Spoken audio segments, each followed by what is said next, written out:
Bendiciones, soy el doctor Juan Valdés y me siento honrado de poder compartir con ustedes en este evento y sobre este tema particular que es el bautismo en el Espíritu Santo. Es un tema de mucha controversia académica, pero hoy no quiero enfatizar la controversia académica, sino quiero ir a las escrituras y quiero que desempaquemos esta doctrina, esta enseñanza bíblica con todo su fundamento y con todas sus aplicaciones posibles. Así que acompáñenme en esta jornada y veamos por qué es tan fundamental a la fe nuestra el bautismo en el Espíritu Santo.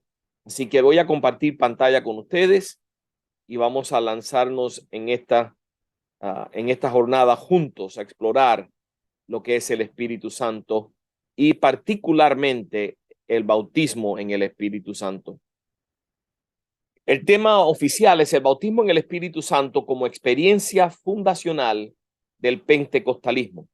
Uno de los fenómenos que estamos observando en el mundo hoy es una explosión en lo que es el crecimiento del pentecostalismo. El pentecostalismo ha crecido de 58 millones de adherentes en el año 70 a más de 635 millones en el año 2020. Esto es según la Enciclopedia Mundial Cristiana, la tercera edición. Y el 86% de todos los pentecostales del mundo, interesantemente, viven en el hemisferio sur. Este es un mapa que muestra dónde se ubican los pentecostales principalmente. Si se dan cuenta, la parte más oscura predomina en lo que es Brasil. Gran número de pentecostales en Brasil. Casi todo el sur del hemisferio o del continente africano es pentecostal. Casi todo Latinoamérica es pentecostal. De los Estados Unidos hacia abajo, casi todo es pentecostal. Entonces vemos que hay bastante pentecostalismo regado en el mundo, y donde más ausente está, pues es en el oriente, en lo que es Asia oriental, hacia el norte de Asia, el norte del continente africano, es donde más débil estamos viendo el cristianismo, y en Europa el pentecostalismo, y en Europa también. Entonces, hay mucho que hacer en cuanto a este movimiento, pero el Espíritu Santo está haciendo lo que él hace y está bautizando personas con el Espíritu Santo en todo el mundo entero. Ahora, antes de entrar de lleno en lo que es el bautismo en el Espíritu Santo, tenemos que distinguir entre lo que es el Espíritu Santo en la salvación, la obra del Espíritu Santo posterior a la salvación, y ninguna de estas cosas que voy a cubrir rápido con ustedes son parte de lo que es el bautismo en el Espíritu Santo, pero las estoy cubriendo porque a veces se confunden. A veces se argumenta que algo es parte del bautismo del Espíritu Santo cuando realmente no lo es. Entonces, primero que nada, la salvación. O sea, sabemos que nosotros los seres humanos no convertimos ni convencemos a nadie. Quien redarguye de pecado es el Espíritu Santo. El Espíritu Santo es el que toma la palabra predicada, la palabra revelada, la palabra leída, y la hace real en el corazón y en la mente de la persona que es expuesto a esa palabra, y produce en la persona una convicción que puede llevarle a un arrepentimiento. Y es el Espíritu Santo el que nos salva cuando nosotros aceptamos y respondemos al llamado del evangelio, al llamado de la salvación. Y esa salvación, ese aceptar ese regalo precioso de la salvación, no es ser bautizado en el Espíritu Santo. La palabra de Dios habla de ser sellados en el Espíritu Santo. Cuando una persona acepta a Cristo como su Salvador, recibe un depósito, las arras del Espíritu. El Espíritu Santo de Dios viene a morar en ellos.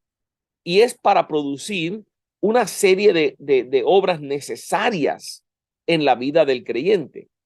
Y eso es lo que llamamos la obra del Espíritu Santo posterior a la salvación.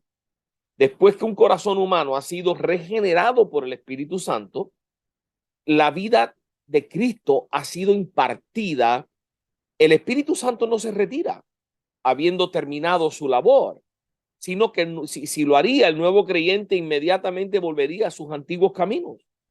El Espíritu Santo tiene un ministerio continuo que busca ejecutar en todo creyente. Y es en verdad el secreto de la fuerza, del progreso, del crecimiento de la nueva vida espiritual. El Espíritu Santo continúa siendo el agente activo en el caminar progresivo de los hijos de Dios. Entonces, parte de esta obra es que el creyente es santificado por el Espíritu Santo. Ese proceso de santificación, que es un proceso de por vida en la vida del creyente, se lleva a cabo con el poder, con la fuerza, con la influencia del Espíritu Santo en nosotros. Y eso queda establecido claramente en las Escrituras. El mundo, la carne, el diablo, siempre están presentes en el diario caminar de un creyente. Y así como un pecador no se puede salvar a sí mismo, tampoco un creyente puede sostenerse fuera de la fuerza diaria impartida por el Espíritu Santo para poder seguir su caminar y mantenerse en su trayectoria. El cristiano disfruta de este ministerio de gracia al creer en la palabra de Dios y al rendirse al Espíritu Santo. Entonces, lo segundo que hace el Espíritu Santo posterior a la salvación es que nos capacita para humillar la carne mediante el Espíritu. Y ese es el precioso capítulo 8 de Romanos, que habla de hacer morir lo terrenal en nosotros, que habla de no vivir por la carne, sino según el Espíritu. Pablo nos dice que es imposible hacer la voluntad de Dios con la mente carnal. Eso está claro. Es el Espíritu Santo el que nos capacita para hacer morir lo terrenal, para humillar la carne y para vivir una vida victoriosa en el Espíritu. Hacemos morir las obras de la carne al reconocer que el viejo hombre tiene que ser crucificado con Cristo y al elegir andar bajo la guía del poder del Espíritu Santo en nuestras vidas. Y esto sucede en todo creyente, independientemente de la denominación en la que esta persona se salve, independientemente de que esta persona crea o no en los dones espirituales, independientemente de que la persona acepte o no el concepto de un bautismo en el Espíritu Santo obra en el creyente para humillar la carne mediante su poder y su ayuda. Lo tercero que hace el Espíritu Santo posterior a la salvación es que transforma al creyente a la imagen de Cristo. Esto es una labor específica del Espíritu Santo, ir moldeándonos a la imagen de Cristo. Otra obra del Espíritu Santo posterior a la salvación es fortalecer al creyente y revelarle a Cristo con mayor intensidad. Acuérdense las palabras de Jesús. El Espíritu Santo nos guiaría a toda verdad. ¿Quién sino el Espíritu Santo de Dios podría capacitarnos para comprender tales revelaciones de gracia sobre la persona y la naturaleza de nuestro Señor Jesucristo? ¿Quién? Este es el ministerio de revelación del Espíritu Santo en la mente renovada del creyente. Es el propósito de traerlo donde éste puede ser lleno de toda la plenitud de Dios. A medida que el Espíritu Santo revela todas las cosas, es que el creyente experimenta el deseo de tenerlas. Entonces la fe y el deseo extienden para poseerlas. Esto es parte integral de lo que hace el Espíritu Santo. Número 5, el Espíritu Santo guía a los hijos de Dios. Es quien nos guía en nuestro diario vivir, en nuestras decisiones, nos impulsa a tomar las decisiones que son agradables a Dios, nos revela cuáles son las decisiones que no debemos tomar. O sea, hay una voz apacible del Espíritu en nuestro diario vivir que nos aconseja, nos guía, nos dirige. Claro, si somos sensibles a esa voz y si respondemos a esa guianza. El Espíritu Santo también ejecuta el oficio de consolador. Jesús lo revela de esta manera. Dijo, yo no los dejaré huérfanos, yo enviaré a vosotros un consolador. Y ese es el Espíritu Santo, nos consuela. Es el que trae paz cuando las cosas están mal, es cuando trae paz frente a una calamidad, a un desastre, a una tragedia, a una pérdida de un ser querido. Es el Espíritu Santo el que nos consuela con una paz sobrenatural que la gente no entiende. ¿Por qué? Porque no es una paz natural, es sobrenatural. Y el Espíritu Santo produce también frutos en la vida del creyente. Y hay múltiples pasajes bíblicos que hablan de los frutos del Espíritu Santo. Y esos frutos están ahí, están en la vida o deben estar ahí en la vida de todo creyente. De nuevo, estas 7 pautas, estas 7 obras del Espíritu Santo suceden en todo creyente que realmente ha nacido de nuevo, que realmente le ha entregado su corazón a Cristo y que realmente ha sido sellado por ese Espíritu Santo de Dios, y el Espíritu Santo de Dios obra en esa persona para madurarlo, para hacer todo lo que hemos visto en este proceso de 7 obras del Espíritu Santo. Independientemente de que esta persona sea pentecostal, bautista, presbiteriano, luterano, lo que sea, independiente, o sea, es obra del Espíritu Santo en aquel que ha nacido de nuevo. Ahora, eso es importante distinguirlo de lo que es la obra del bautismo en el Espíritu Santo, para que no haya confusión. Y la obra del Espíritu Santo con relación al bautismo tiene que ver con el ministerio. Es la obra del Espíritu Santo con relación al ministerio, al servicio de Dios. Es, pudiéramos decir, poder para servir. Hasta aquí hemos considerado el ministerio del Espíritu Santo con respecto a la impartición y el desarrollo de la vida espiritual e individual del cristiano. Pero el Espíritu Santo tiene una gran parte en dotar al creyente de una vida de ministerio y de servicio en la obra del reino. Es el ministerio y el servicio espiritual. Siempre se representan en la Escritura como un hecho logrado por medio del Espíritu Santo, antes de que sea por cualquier habilidad humana. Entonces, ese poder para servir viene como parte del bautismo en el Espíritu Santo. Ahora, vamos a dividir este tema en partes en una secuencia racional para ir edificando lo que es el bautismo en el Espíritu Santo, capacitando al creyente para la obra del ministerio del cuerpo de Cristo.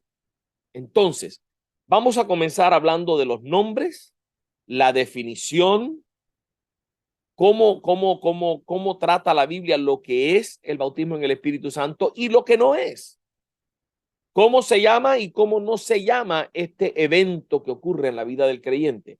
Y en casi todas las secciones tendremos que, para evitar confusión, no solo definir algo positivamente, lo que es, sino que también vamos a ver lo que no es, definirlo negativamente, lo que no es, que a veces es más importante establecer lo que no es que lo que es, porque lo que no es responde a las malas interpretaciones, a la confusión doctrinal, a lo que es las teorías y las ideas que se levantan que no corresponden con la realidad.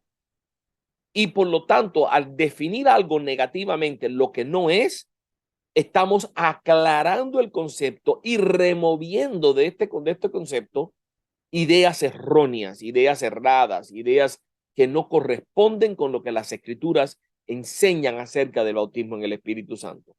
Vamos a comenzar nombrando la experiencia con lo que no es, que se le llamamos la definición negativa.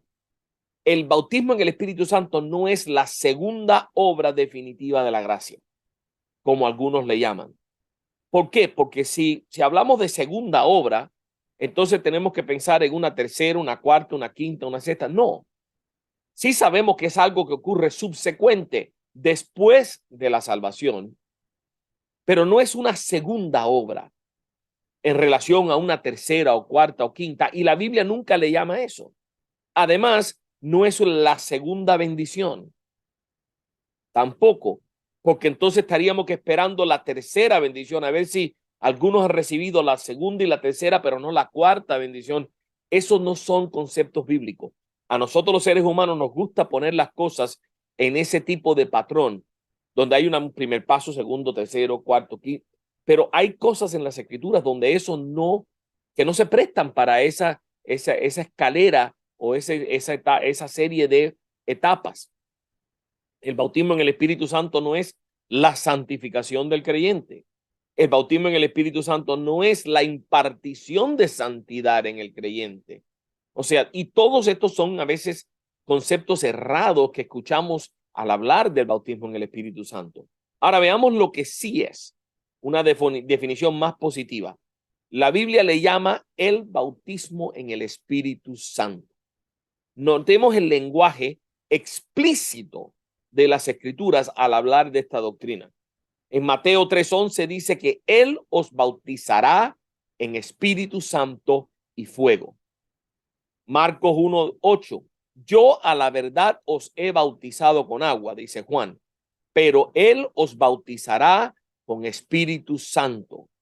Hechos 1:5, mas vosotros seréis bautizados con el Espíritu Santo dentro de no muchos días. Véase que cuando alguien dice que el bautismo en el Espíritu Santo no es una doctrina bíblica, uno se pregunta qué Biblia ha estado leyendo, porque realmente el concepto está muy claramente usado y la palabra bautizo en el Espíritu Santo es una frase bíblica y por eso debemos sostener esa base bíblica. Es importante usar el nombre correcto, porque sin duda que muchos han sido bautizados en el Espíritu Santo, pero no lo han sabido identificar con esa expresión o bajo ese nombre correcto. ¿Y qué es lo que pasa? A la hora de transferir un legado a la siguiente generación, no transferimos el legado correcto, no transferimos la verdad, porque no les hemos enseñado a los que vienen detrás que esto se llama bautismo en el Espíritu Santo y por lo tanto conlleva todo lo que las Escrituras enseñan acerca del bautismo en el Espíritu Santo.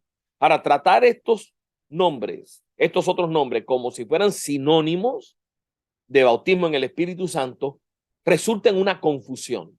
Es confundir las bendiciones, confundir el propósito, confundir las provisiones de Dios para su pueblo. Debemos siempre apelar por las palabras y los nombres bíblicos de los eventos y lo que estamos y las doctrinas que estamos definiendo. Entonces, negativamente, ¿qué cosa es el bautismo en el Espíritu Santo? El bautismo en el Espíritu Santo no es el nuevo nacimiento. Y ahí es donde gran parte de la confusión académica y del debate académico ocurre. Porque en el debate académico hoy muchos sostienen que el bautismo en el Espíritu Santo no es otra cosa que cuando uno acepta a Cristo y el Espíritu viene a morar en uno. Y ya hemos visto en la primera parte de esta charla que el Espíritu Santo viene a morar en nosotros, pero eso es distinto al bautismo en el Espíritu Santo. No es el nuevo nacimiento. El bautismo en el Espíritu Santo es subsecuente a y distinto de la obra regeneradora del Espíritu Santo. Una experiencia completa para el creyente ha de contener ambas. Pero esta distinción es necesaria porque muchos están realmente salvos, pero nunca han sido bautizados con el Espíritu Santo. Y eso, mira, hay verdades bíblicas que demuestran esto sin ningún lugar a duda. Los apóstoles fueron convertidos bajo el ministerio de Jesús. Eso está claro en las Escrituras. Jesús los llamó, Jesús los salvó y se les ordenó que esperasen el bautismo en el Espíritu Santo que recibieron unos 2 años más tarde de haber sido ellos convertidos. Los samaritanos fueron salvos bajo el ministerio de Felipe, pero fueron bautizados por el Espíritu Santo días más tarde por el ministerio de Pedro y de Juan. O sea, había un evento de salvación y luego posteriormente un evento de un bautismo en el Espíritu Santo. Pablo se convierte en el camino a Damasco por la aparición de Jesús, el Jesús resucitado. Fue bautizado en el Espíritu Santo bajo el ministerio de Ananías 3 días más tarde. Los 12 hombres en Éfeso eran creyentes. Dice la palabra que eran creyentes. Pablo mismo lo dice. ¿Qué le dice Pablo a ellos? ¿Recibiste el Espíritu Santo cuando creíste? O a lo que ellos respondieron, ni siquiera hemos oído que hay un Espíritu Santo. Entonces luego recibieron el bautismo del Espíritu Santo bajo el ministerio de Pablo. Cuando empezamos a ver estos casos cumulativos, nos damos cuenta que el bautismo en el Espíritu Santo es independiente y subsecuente a el acto de salvación, el momento de salvación. Tampoco el bautismo en el Espíritu Santo es la santificación del creyente. Tampoco es una recompensa por muchos años de servicio. Ni tampoco es la cumbre de la experiencia cristiana que nos eleva a una categoría de cristianos superiores. Para nada, para nada. El bautismo en el Espíritu Santo no es algo que uno lo tiene para decir, wow, yo tengo el bautismo en el Espíritu Santo. El bautismo en el Espíritu Santo es para usarlo, es para poder tener las herramientas que uno necesita. Es uno de los fundamentos importantes para el desarrollo ministerial. Ahora entienda también aquí, aclaro esto que es importante. Yo tengo muchas amistades y conozco muchos siervos de Dios que trabajan en el ministerio, pastorean, son misioneros, trabajan en la obra de Dios y no han sido bautizados en el Espíritu Santo. O sea, uno puede servir a Dios sin ser bautizado en el Espíritu Santo, pero le falta algo. Le falta ese poder que se mueve en lo sobrenatural para nosotros poder orar por los enfermos, para nosotros y hacer todo lo que conlleva el mover poderoso de Dios respaldando el servicio. Entonces, no es que una persona no puede servir si no tiene el bautismo en el Espíritu Santo, es que le cuesta más trabajo y carece de herramientas que facilitarían su labor e intensificarían el impacto de su labor, porque serían más eficientes y más eficaces si fuesen bautizados en el Espíritu Santo. Entonces, tampoco fue un evento único. Algunos alegan que el Espíritu Santo fue derramado el día de Pentecostés de una vez y para siempre, y que no debemos esperar más experiencias así, ni individualmente ni corporativamente. O sea, la idea es, bueno, como Cristo todavía no había ascendido y es cuando Él primero establece a la iglesia, esos primeros creyentes todavía no habían sido llenos del Espíritu Santo, porque Cristo se tenía que ir, pero una vez que Cristo se va y el Espíritu Santo desciende, ya el Espíritu Santo está aquí, ya no hace falta más bautismo, ni derramamientos, ni nada de eso. Ahora, eso sonará lógico para algunas personas, pero esta posición es insostenible porque Hechos registra por lo menos 4 ocasiones adicionales donde el Espíritu fue derramado después del día de Pentecostés. En Hechos capítulo 8, en Hechos capítulo 9, en Hechos capítulo 10, en Hechos capítulo 19, vemos continuamente el derramamiento del Espíritu Santo en distintos lugares y a distintas personas bajo distintas circunstancias, que no es un evento, es un proceso, un evento, sí, pero un evento que se repite en la vida de cada creyente que desea y busca esa llenura del Espíritu Santo. Positivamente, el bautismo en el Espíritu Santo es una experiencia definitiva, como ya hemos dicho, subsecuente a la salvación, por medio de la cual la tercera persona de la Trinidad viene sobre el creyente para ungirlo y para energizarlo para un servicio especial. Cuando dice Hechos que recibiremos poder, todos sabemos que esa palabra poder es dinamos, de donde viene la palabra dinamita. O sea, es una energía, una fuerza, un poder sobrenatural que viene sobre nosotros a través del bautismo en el Espíritu Santo. En el Nuevo Testamento, esta experiencia describe como el Espíritu Santo cayendo sobre alguien, viniendo sobre o derramándose sobre el creyente de una manera repentina y sobrenatural. Ahora, positivamente, la promesa del Padre es que recibiremos el Espíritu Santo. El bautismo en el Espíritu Santo es una promesa del Padre. Y Dios es el que toma la iniciativa y es el que promete el Espíritu Santo. Y esta gran experiencia no es de origen humano. Además, el Padre no se le olvida las cosas que ha prometido. Por lo tanto, es algo que nos da certeza y convicción de que el bautismo en el Espíritu Santo sucede y continuará sucediendo durante la era de la iglesia, durante este tiempo en que la iglesia está sobre la tierra. También entendemos que el bautismo en el Espíritu Santo es un regalo, un don de Dios. Los dones y los regalos son muy interesantes en las Escrituras. A veces confundimos don con dones y la distinción es importante. ¿Por qué? Porque el Padre da don, da regalos. El Hijo da dones. El Espíritu Santo da dones. Cada miembro de la Trinidad da dones a los hombres. El Padre nos ha dado al Hijo. Ese es el regalo del Padre a la humanidad. El Padre nos ha dado la salvación, el regalo de la salvación. El Padre nos ha prometido el bautismo del Espíritu Santo. ¿Qué es lo que nos promete Jesús? Jesús nos trae el don de la salvación, igual personificado en Él a través de la muerte en la cruz del Calvario.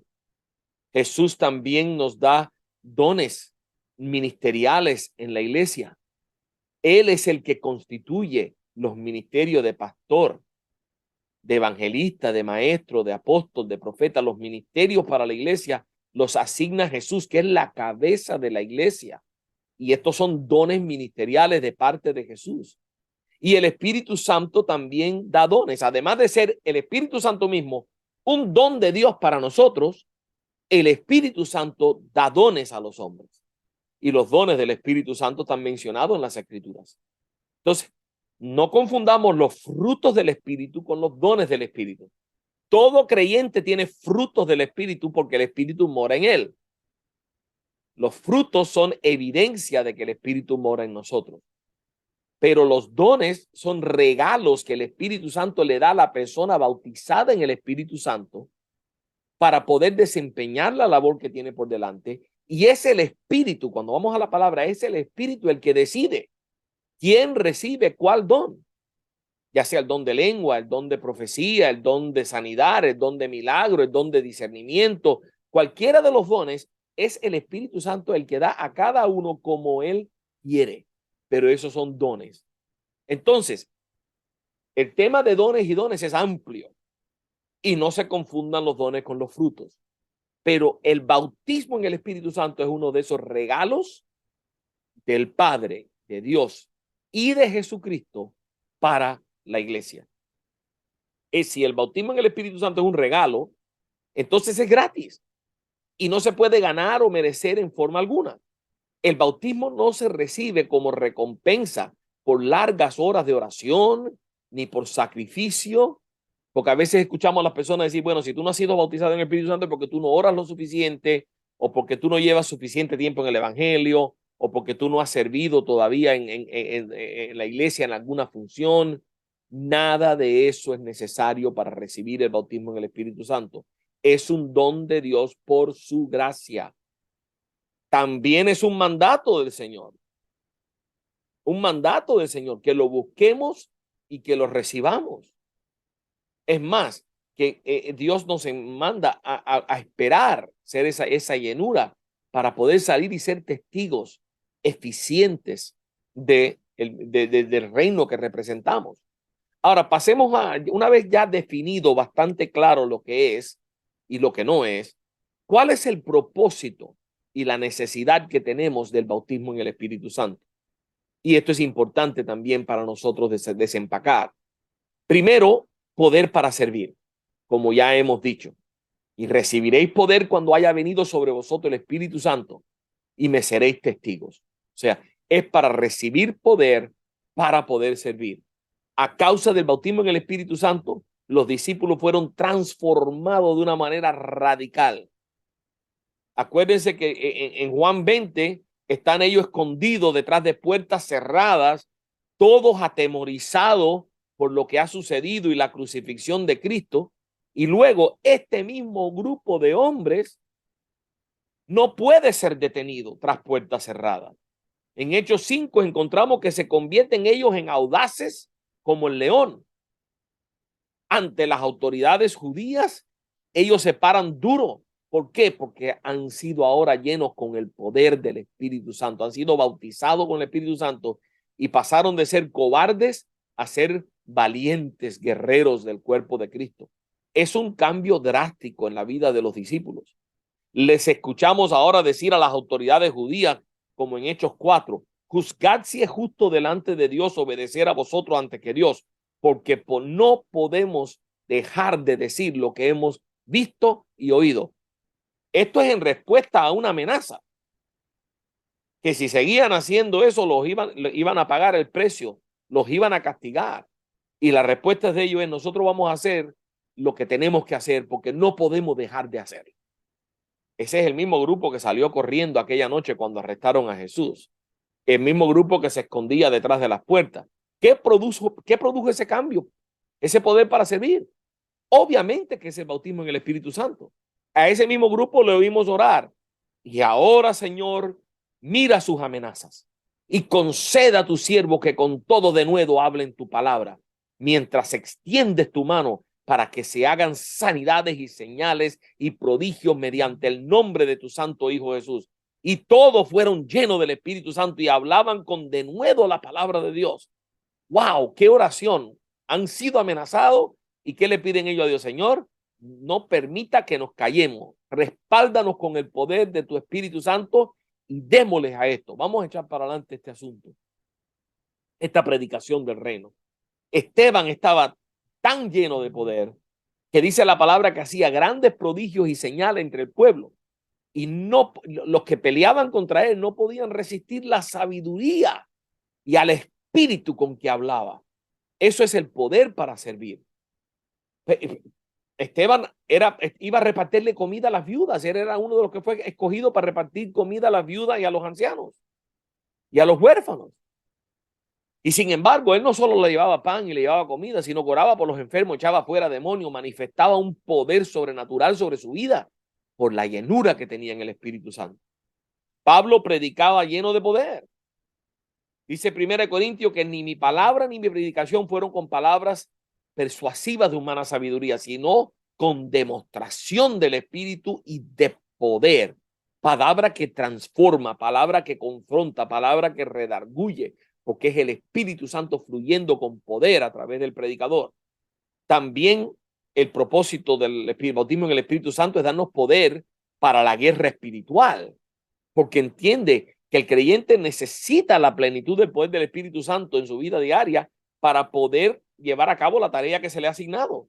Nosotros estamos luchando contra las tinieblas. Estamos enfrascados en una batalla. Hemos sido comisionados a pelear y el frente de batalla nuestro son el diablo y sus demonios.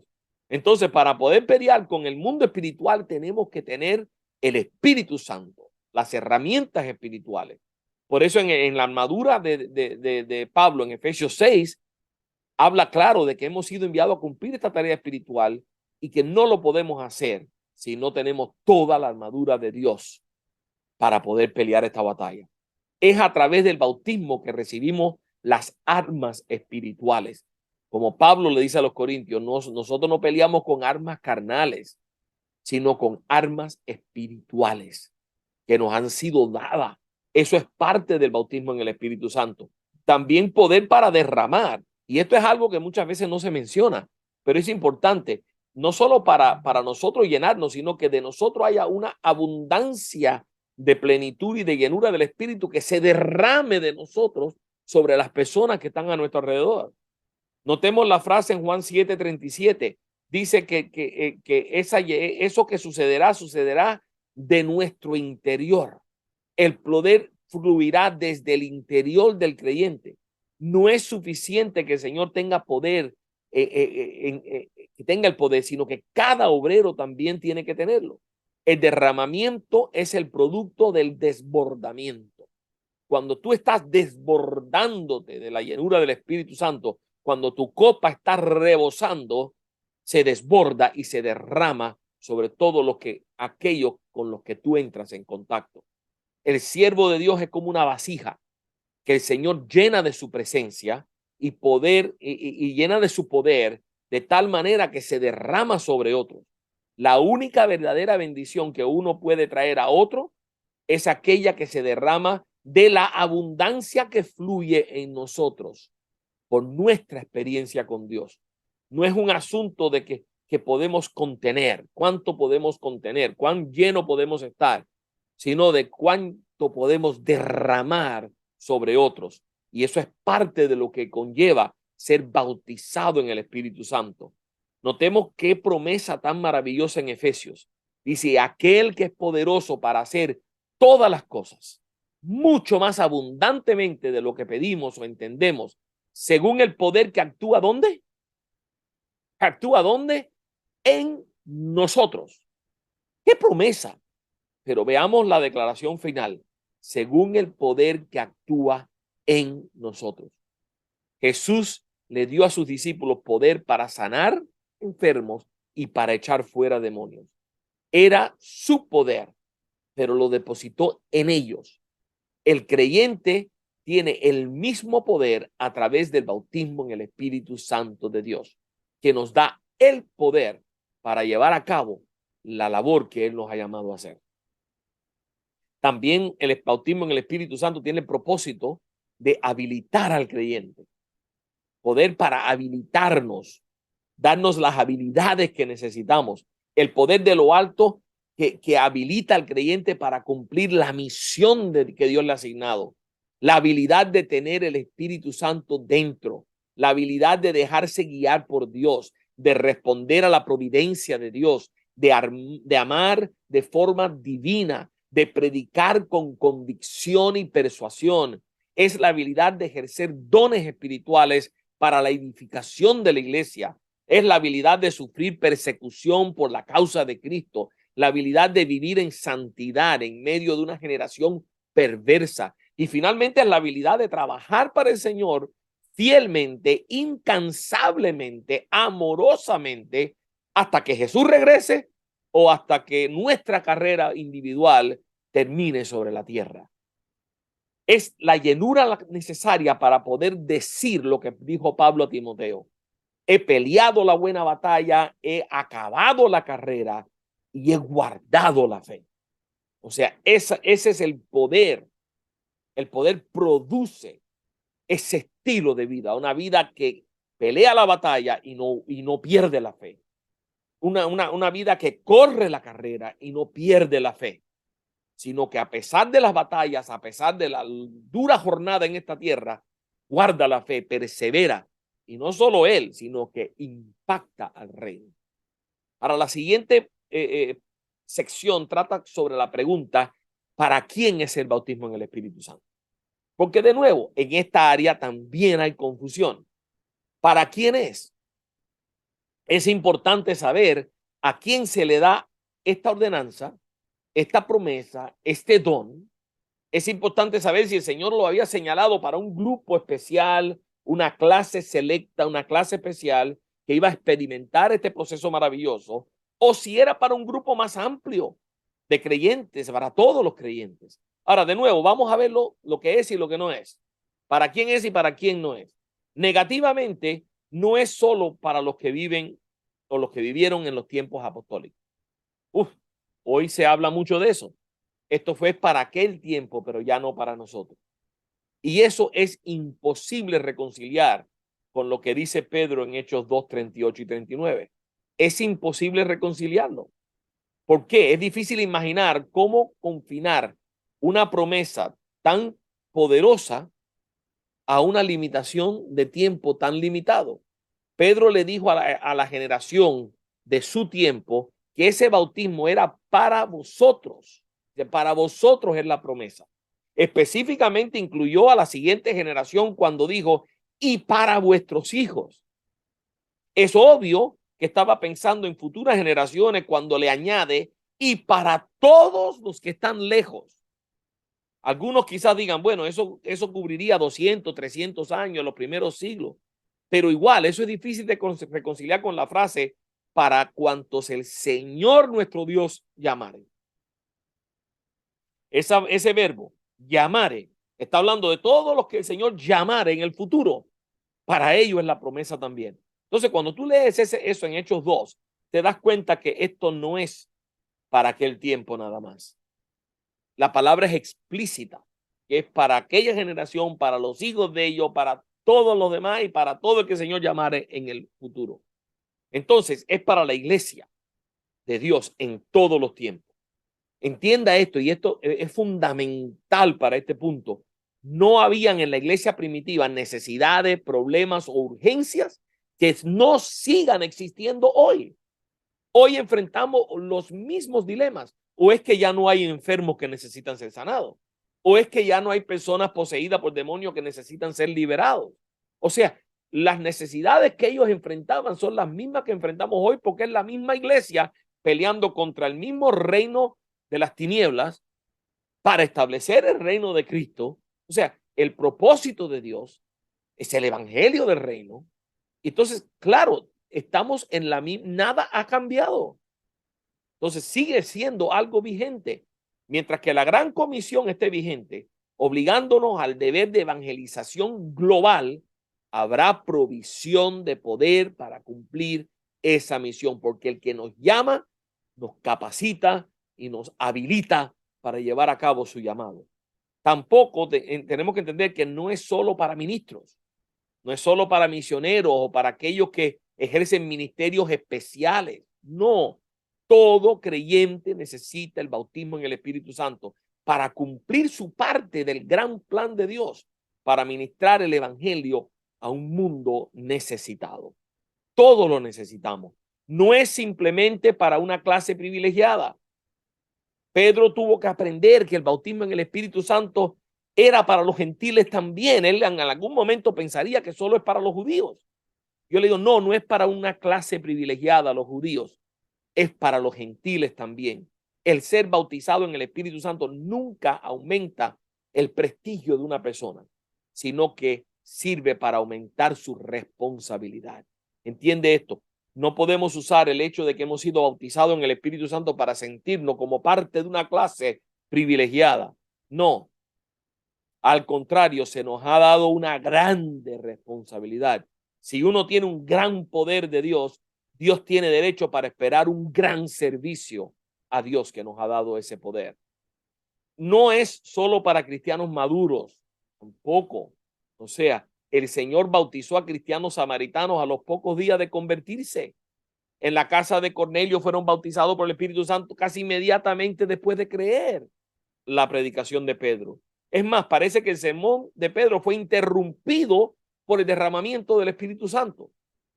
Hasta el creyente más nuevo necesita y puede recibir este regalo de Dios.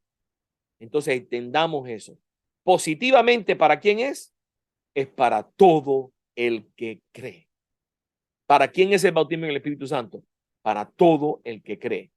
Bien, pasemos ahora a hablar de las condiciones para recibir el bautismo en el Espíritu Santo. Hay condiciones, hay prerequisitos, hay ciertas fórmulas. ¿Cómo manejamos este tiempo o este tema, mejor dicho, de las condiciones para recibir el bautismo en el Espíritu Santo? Primero, hay algunos pasos preliminares que son necesarios para recibir el bautismo en el Espíritu Santo. Sin duda, la Biblia indica que se deben cumplir las siguientes condiciones. Primero, tiene que ver arrepentimiento de pecado. Eso está muy claro desde el mismo sermón de Pedro en Hechos capítulo 2. El arrepentimiento es el primer paso.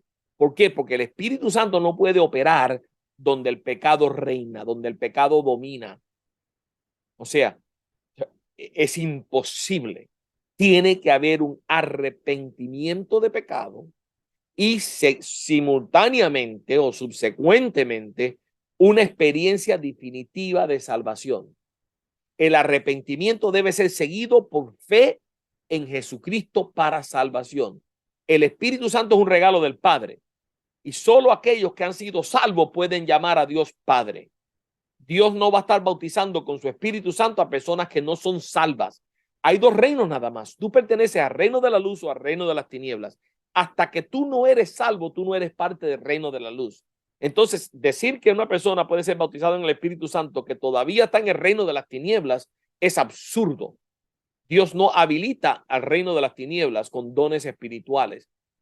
No puede, no sucede. Entonces, tiene que haber un arrepentimiento y tiene que haber un nuevo nacimiento, una salvación, un acto y una entrega para salvación.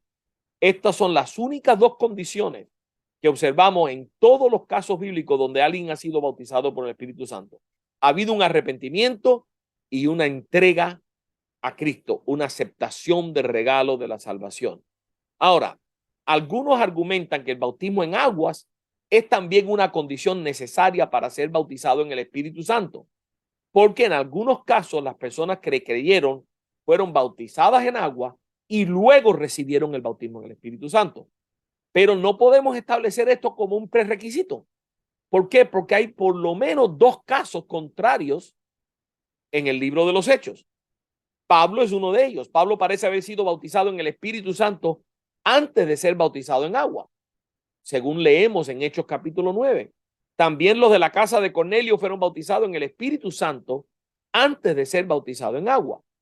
Entonces, establezcamos que las únicas dos condiciones para recibir el bautismo en el Espíritu Santo es haberse arrepentido de nuestros pecados y haber sido salvo por la sangre de Cristo. Quiero aclarar algo súper importante aquí. Muchas personas se consideran salvas. Sin embargo, nunca ha habido un arrepentimiento. ¿Por qué? Porque cuando fueron evangelizadas, fueron mal evangelizadas. Esto es un tema que no se habla, pero hay una crisis en el evangelismo increíble, donde millones de personas a veces se les predica un evangelio que no produce salvación. ¿Por qué? Porque mire como el típico evangelismo que lamentablemente hoy vemos. Vamos al hospital, hay una persona enferma, vamos a orar por enfermo. Bueno, vamos a orar por ti, pero tú quieres aceptar a Cristo como tu Salvador. Porque si tú aceptas a Cristo como tu Salvador, Él te puede sanar. Y esa, ¿quién no va a decir que no? Dámelo. Igual que me dieron la inyección de antibiótico, dame a Cristo también, lo que sea. ¿Dónde está el arrepentimiento? ¿Dónde está el reconocimiento de que yo he ofendido a Dios, que mi pecado me separa de Dios y que necesito a alguien que me reconcilie con Dios? Y eso es lo que estoy aceptando en Cristo. A otros se les predica un evangelismo de ¿tienes un problema en tu matrimonio? Tranquilo, Dios puede sanar tu matrimonio, pero primero tienes que aceptar a Cristo como tu Salvador. Ah, bueno, vamos, apúntame. ¿Dónde está el arrepentimiento? O sea, hay personas que han aceptado a Cristo como su Salvador, pero nunca se han arrepentido. No han entendido el evangelio, no saben que han ofendido a Dios y no saben qué es lo que están recibiendo. Entonces, tenemos que estar claro que la salvación ocurre. El nuevo nacimiento ocurre cuando una persona reconoce que está mal con Dios, ha ofendido a Dios, necesita ser reconciliado con Dios y Dios ha provisto la única manera de reconciliarse con Él, que es la cruz y el sacrificio de su Hijo amado Jesucristo, que a través de su muerte compra el perdón de nuestros pecados, paga la deuda nuestra y al resucitar abre una puerta para que nosotros podamos vencer la muerte también. Cuando entendemos eso, nos arrepentimos delante de Dios, aceptamos el regalo de la salvación, ahí ha habido salvación. Entonces, quizás hay personas que buscan el bautismo en el Espíritu Santo y no lo reciben. Y de repente tienen que reconsiderar si realmente ellos han sido salvos. Y yo sé que esto destapa la caja de Pandora, pero es obvio que tiene que haber un entendimiento de lo que estamos haciendo. Ahora, ¿cómo recibimos el bautismo en el Espíritu Santo? Otra pregunta bien importante, habiendo establecido los prerequisitos. Esta pregunta es difícil de contestar, quizás la más difícil. ¿Por qué? Porque Dios no se limita a un solo método de cumplir esta promesa. Dios no se limita. O sea, no hay una metodología, da paso 1, 2 y 3 y ¡boom! Cayó el Espíritu sobre ti. Además, ningún individuo es exactamente igual en la forma en que recibimos los asuntos, las cosas, las bendiciones espirituales. Ahora, no obstante, el hecho de que Dios no obra por patrones cerrados en cuanto a este tema, y además de que nosotros los seres humanos todos somos diferentes al experimentar lo espiritual, sin embargo, hay algunos principios generales que se pueden observar y que sirven como una guía, no demasiado estricta, pero como una guía para los que sinceramente están buscando el bautismo en el Espíritu Santo.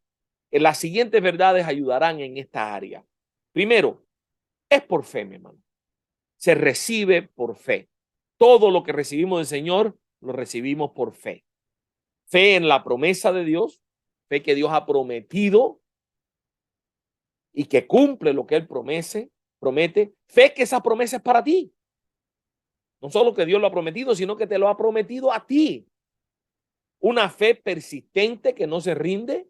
Bueno, lloré, no lo recibí, bueno, no será para mí. Eso no es fe. La fe persevera. Señor, tú me lo prometiste, yo quiero que tú me lo des, dámelo, Señor, lléname, bautízame, Señor, y voy a seguir hasta que tú me bautices. Yo no voy a dejar de pedirte que me bautices, porque yo creo. Esa es una fe persistente que no se rinde y una fe que se manifiesta en alabanza, en agradecimiento a Dios. O sea, en ese ámbito de fe es donde se mueve y el Espíritu se derrama. Siempre lo que recibimos lo recibimos por fe. Segundo, a través de una entrega total de nuestro ser, para que el Espíritu Santo pueda hacer lo que Él desea hacer en nosotros. Esta es la parte más difícil para nosotros. Después de reconocer la necesidad de la salvación y la necesidad de ser bautizado en el Espíritu Santo y venir a Él a buscar esa bendición, todavía hay un asunto pendiente y es la entrega de varias de nuestras facultades al control del Espíritu Santo. No me malentienda aquí. No estoy hablando conceptos de espiritismo, de vaciar tu mente, ni vacía tu... No, eso no. Cuando yo oigo eso me siento muy mal, porque eso es lo que hacen los espiritistas. Tú vacías tu mente y el demonio viene. O sea, no estamos hablando de eso. Estamos hablando de que tú seas capaz de dejar que el Espíritu Santo obre en ti, que entre en ti, que el Espíritu Santo use tus órganos vocales para hablar en lenguas, que el Espíritu Santo pueda bendecirte con ese bautismo y esa manifestación. Tienes que rendirle, tienes que darle autoridad, tienes que darle permiso, tienes que abrirte, porque el Espíritu Santo no te va a obligar ni forzar a hacer nada. Generalmente es más fácil hacer uno mismo las cosas que cederle al Espíritu Santo la obra para que Él la haga en nosotros. Y en el bautismo no acontece si no hay un bautizador. De la misma manera que cuando vamos a ser bautizados en agua, te tienes que poner en las manos de aquel que te va a sumergir en las aguas. Tenemos que ponerlo en las manos del Espíritu que nos va a sumergir en el Espíritu y nos va a bautizar con Él. Dobla la rodilla, cede, déjate bautizar por el Espíritu Santo. Y además de lo antes mencionado, debemos notar que si las siguientes condiciones están presentes, estas condiciones estorbarían o atrasarían el cumplimiento de la promesa de Dios en tu vida. Si en tu vida hay una fe débil, eso es un obstáculo a ser bautizado en el Espíritu Santo. Si en tu vida hay falta de santidad en tu caminar diario, si andas mal delante de Dios, aunque ya tú has aceptado el regalo de la salvación, pero andas mal, andas en pecado, andas haciendo las cosas que Dios no le agrada, o sea, andas viviendo una vida carnal, eso va a impedir que tú seas bautizado.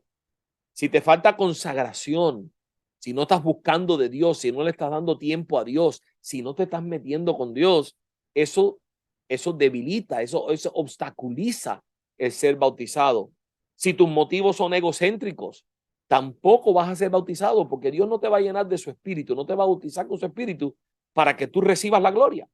La gloria es de Él. Y mucha gente quiere los dones como los quería aquel mago, porque wow, imagínate, si yo tengo eso, si yo puedo orar por los enfermos y se van a sanar, la gente wow, me van a exaltar a mí, me van a levantar a mí, yo voy a ser el bárbaro de la película. No, si nuestra motivación no es pura, no hay bautismo en el Espíritu Santo. Impide que nosotros seamos bautizados en el Espíritu Santo. La forma en la que el bautismo del Espíritu Santo fue recibido en las Escrituras muestra que Dios es un Dios de infinita variedad y debemos resistir la idea de que hay una sola forma estricta en la que podemos ser bautizados por el Espíritu Santo. No obstante, esto es lo que observamos en las Escrituras. En Hechos 2, ¿qué sucedió? Fue de repente, pero ellos lo estaban esperando. De repente, mientras esperaban su derramamiento. Pero en otra ocasión, en Hechos 10, sucedió instantáneamente e inesperadamente mientras escuchaba un sermón. Inesperadamente. La gente no andaban esperando que llegara, no, estaban escuchando un sermón y ¡boom! Cayó sobre ellos el bautismo en el Espíritu Santo. Entonces ahí ves dos maneras diferentes en las que Dios lo ha hecho. En otras ocasiones en las Escrituras fue a través de la oración y la imposición de manos. En Hechos 8, en Hechos 9. Entonces, a los que estaban en la casa de Cornelio no se les impuso las manos. Ellos lo recibieron directo, igual que los discípulos en el aposento alto, no se les impuso mano. Sin embargo, en otras ocasiones se impuso mano sobre la persona y fueron bautizadas. Otros a través de la búsqueda, la oración, la fe personal del que lo busca, lo han recibido. Solitos ellos. Mire, yo conozco personas que han sido bautizadas en el Espíritu Santo mientras iban manejando el carro. Otros mientras que estaban orando en su cuarto, arrodillados al lado de su cama. Mientras que otros los reciben en el altar cuando se impone mano sobre ellos. O sea, no hay un cómo recibirlo, porque Dios obra con cada uno individualmente. Y vemos la variedad aún en las Escrituras. Entonces, una de las preguntas más importantes que no hemos tratado y que queda súper relevante en este momento de la discusión es, bueno, entonces, ¿cómo sabemos que lo hemos recibido? ¿Cuál es la evidencia? ¿Cuáles son los resultados de haber sido bautizado en el Espíritu Santo? Entonces, entendamos primero, usando la razón, que una experiencia tan grande y tan importante como el bautismo del Espíritu Santo, sin duda va a ser acompañado con evidencias inequívocas para que el bautizado no tenga duda que ha recibido la promesa del Padre. Y hay gente que dice, no, yo no sé si lo tengo, si no lo tengo, si lo recibí, si no. Si tú no sabes si lo recibiste, posiblemente no lo has recibido. Porque hay evidencias. Hay evidencias que se manifiestan inmediatamente, mientras que otras se siguen manifestando de una forma permanente en el caminar del creyente en la llenura del Espíritu Santo. Entonces, ¿cuál es la evidencia inmediata? Hablar en otras lenguas según el Espíritu daba que hablasen. Y eso lo vemos en Hechos 2, en Hechos 10, en Hechos 19.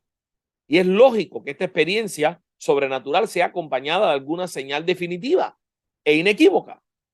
Hay muchas operaciones del Espíritu, pero solo un bautismo en el Espíritu Santo. Y la evidencia del día de Pentecostés fue el hablar en otras lenguas según el Espíritu les daba que hablasen. Eso está más que claro. Esas lenguas pueden que sean angelicales o pueden que sean lenguas en otros idiomas que nosotros desconocemos, pero es una manifestación sobrenatural de lenguas que fluyen. Y es evidencia del bautismo porque es algo que no lo producimos nosotros.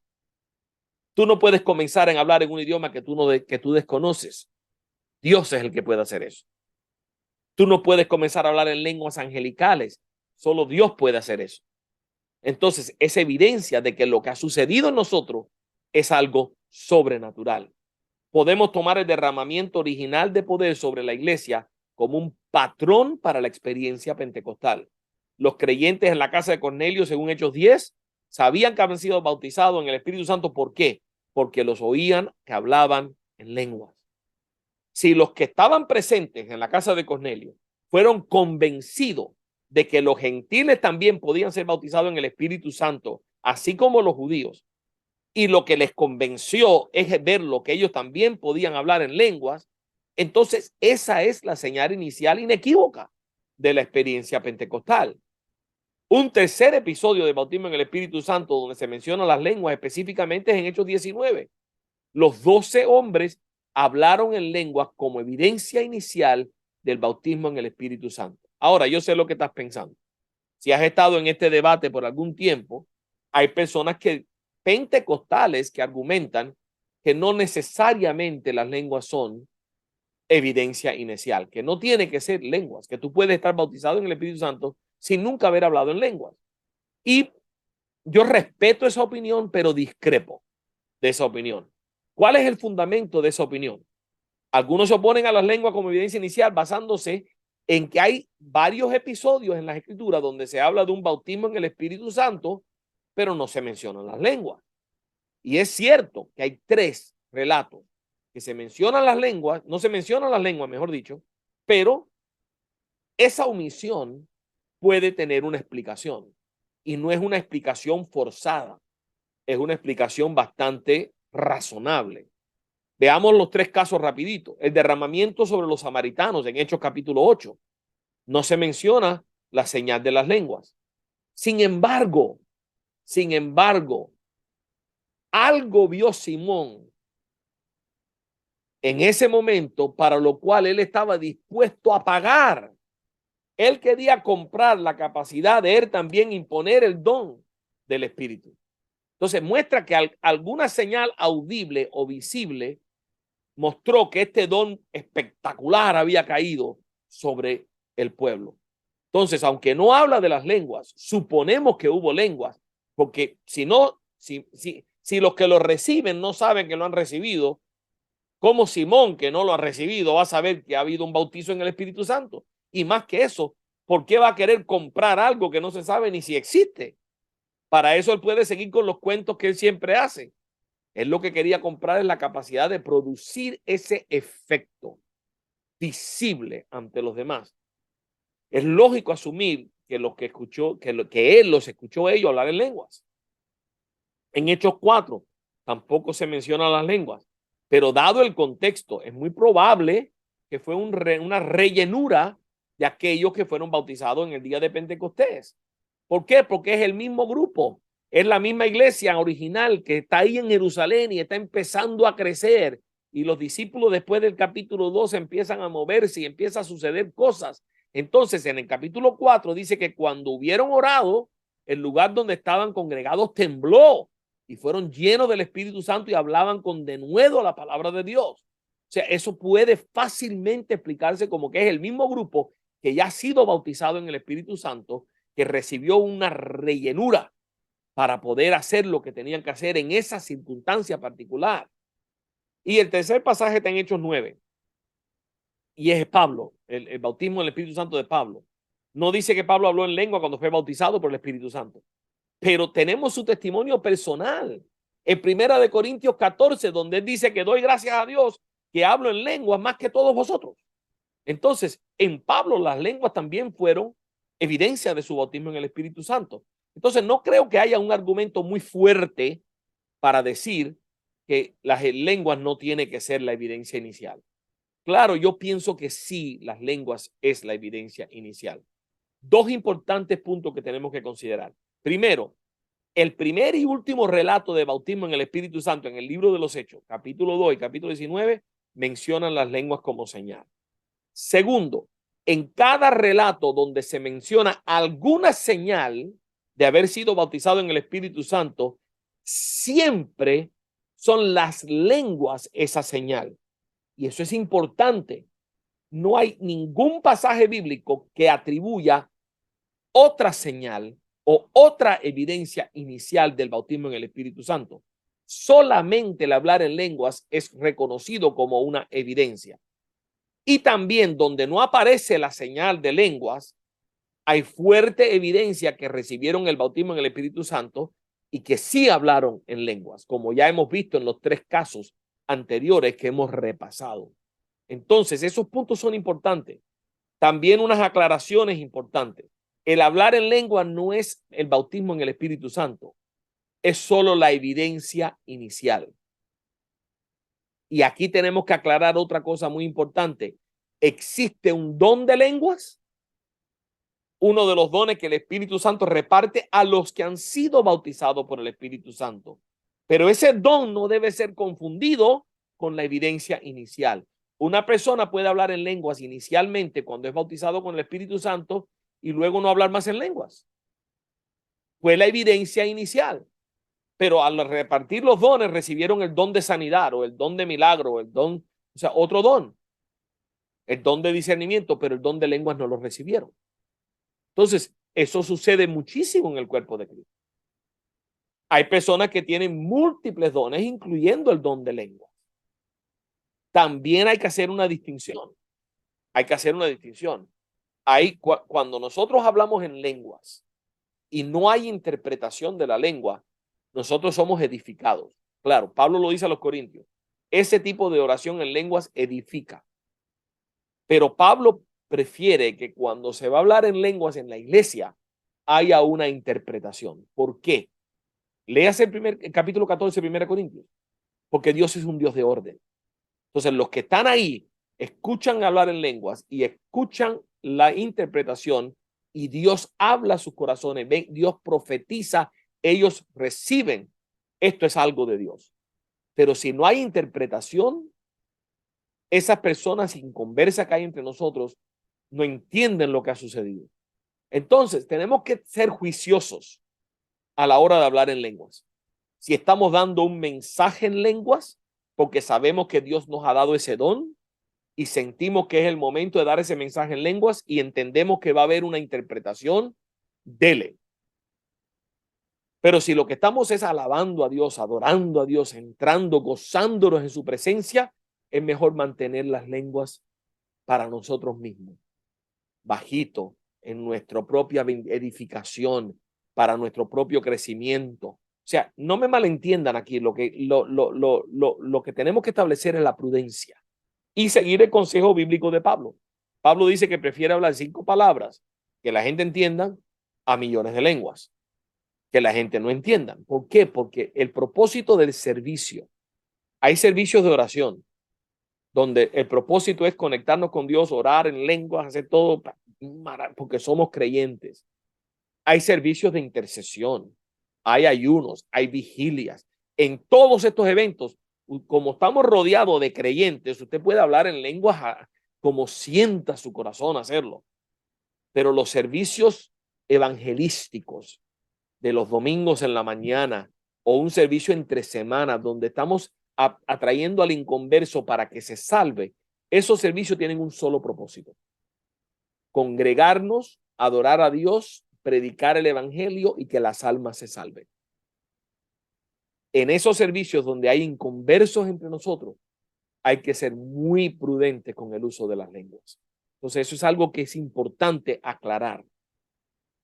Otras evidencias inmediatas de haber sido bautizado en el Espíritu Santo pueden incluir, o pueden que no incluyan, una pasión por magnificar a Dios en alabanza, un destello de alabanza a Dios que brota de un corazón rebosando, un gozo sobrenatural, una carga profunda, un deseo ardiente de predicar y testificar sobre Jesús.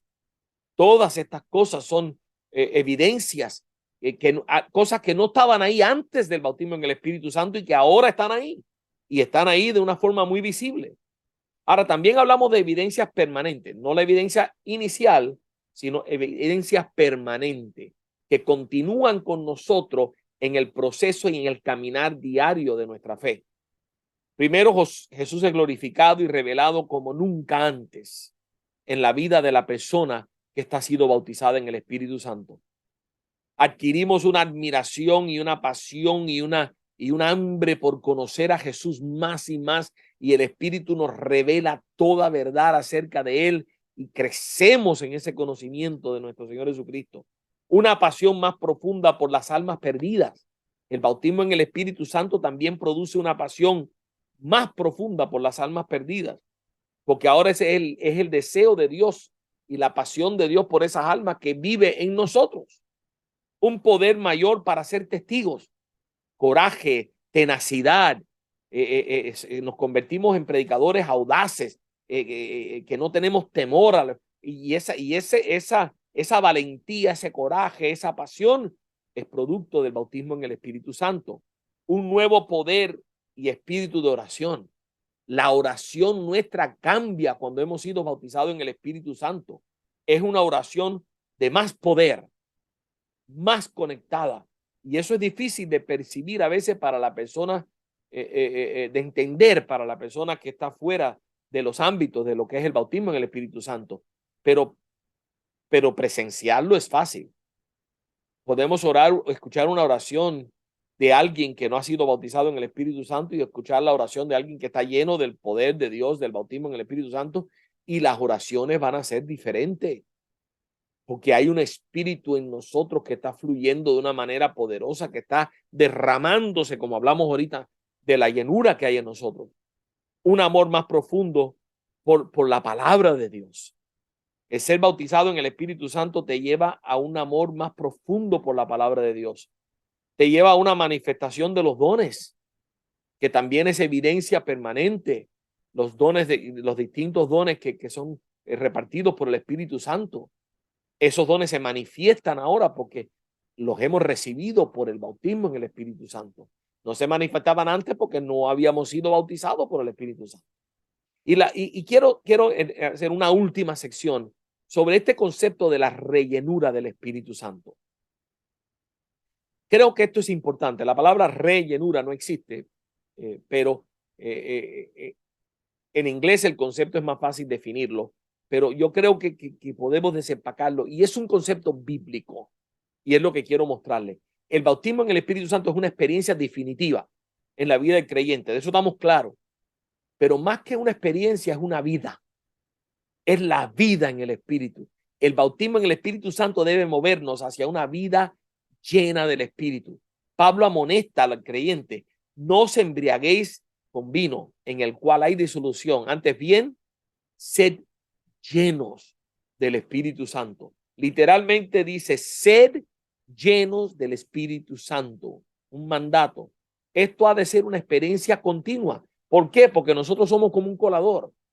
Esta carne, este cuerpo pecaminoso, en este mundo caído, nosotros tenemos, digamos, una gotera, por usar una analogía. Somos llenos, pero se nos escapa. O sea, necesitamos una continua experiencia de ser rellenado de ese poder de Dios. No es que se acaba el poder, es que necesitamos reabastecerlo. Veamos 4 relatos donde los discípulos fueron rellenados después del día de Pentecostés. Y el libro de los Hechos parece indicar que hay un bautismo nada más, pero uno puede ser rellenado muchas veces de este bautismo. Para defender la fe, en Hechos capítulo 4, vemos que la audacia inspiradora de respuesta que Pedro da es el resultado de ser lleno del Espíritu Santo. Dice que en ese momento fue lleno, una llenura especial, una rellenura. Y esa experiencia era nueva para estos hombres humildes, pero el Espíritu Santo los capacitó para la ocasión. Él estaba frente a un juicio, estaba siendo atacado, nunca se había visto en una situación así, no sabía cómo responder, pero ya Jesús le había dicho que en tales tiempos vendrían y que el Espíritu Santo les enseñaría qué decir. Ya Jesús se lo había dicho en Lucas capítulo 12. ¿Y cuál es el resultado? Dice que al escuchar a Pedro la gente se maravillaba. Decían, pero este tipo, este señor no tiene la preparación para hablar como está hablando. No es este aquel pescador, no es este. ¿Y cómo nos habla con esa increíble sabiduría? Ojo, la rellenura del Espíritu Santo que cayó sobre él en ese momento le dio la capacidad para hacerlo. También esa rellenura puede venir para resistir ataques del enemigo. En Hechos 13:9, Pablo recibe una unción especial del Espíritu cuando leemos el pasaje, y es para reprender a Elimas el mago.